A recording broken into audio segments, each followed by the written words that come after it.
متخيله ان انتي طول عمرك بتعملي السمك المقلي غلط؟ بعد الفيديو ده هتعرفي ان انتي كنت بتعمليه غلط.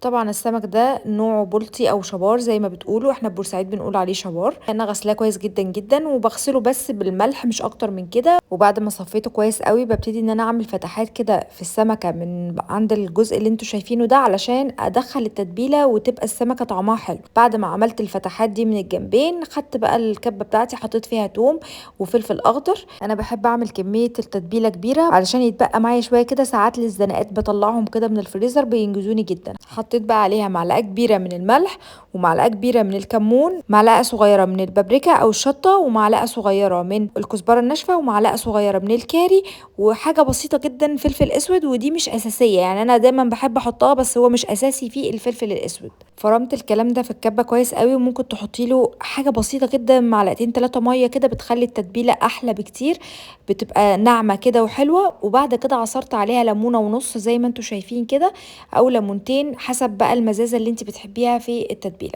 بدأت هنا اخد السمك طبعا من جوه مغسول ونضيف جدا، ببتدي ان انا احشيه كويس جدا بالتتبيله زي ما شايفين كده، واحط كمان في الفتحات اللي احنا عملناها من الجنبين بالشكل اللي انتوا شايفينه ده.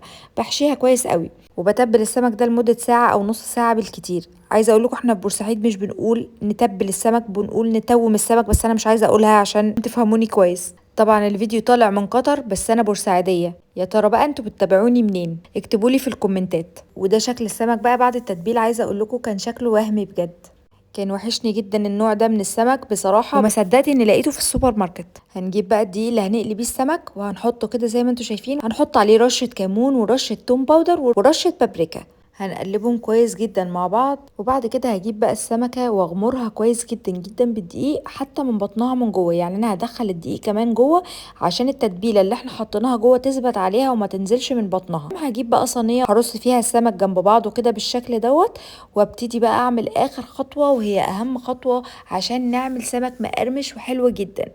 هنجيب بقى معلقه من التتبيله اللي كنا عاملينها في الاول وهنحطها في ميه ساقعه.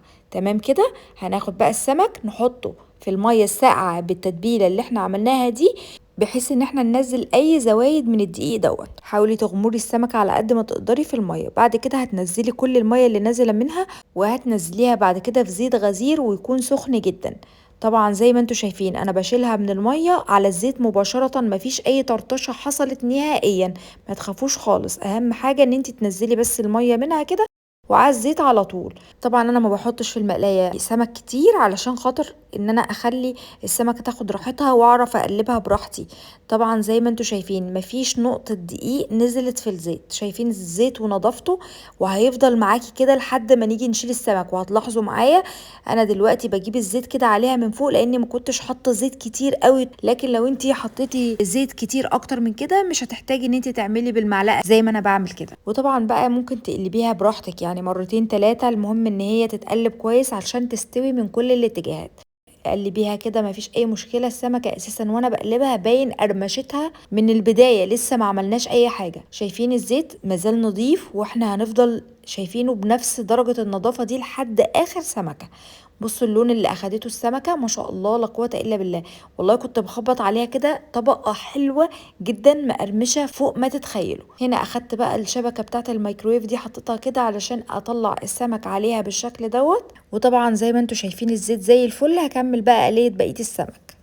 وهنا بعد ما خلصت بقى ما شاء الله كان بجد السمك مقرمش فوق ما تتخيلوا. اسمعوا كده القرمشه معايا يا جماعه، والله العظيم خطير خطير خطير. رشه بقدونس حلوه كده عشان نكسر اللون، وعصري بقى الليمون، وكلي احلى سمك بجد. حاجه كده تحفه جدا جدا كطعم وكقرمشه ومستوي من جوه، وحاجه تحفه جدا. هتعجبك قوي الطريقه دي لو جربتيها وهتدعيلي بجد. اتمنى ان الفيديو يكون عجبكم وتكونوا استفدتوا منه. لو عجبك الفيديو ما تنسيش لايك وشير ومتابعة للصفحة. كنت معاكم زينب زياد، والسلام عليكم ورحمة الله.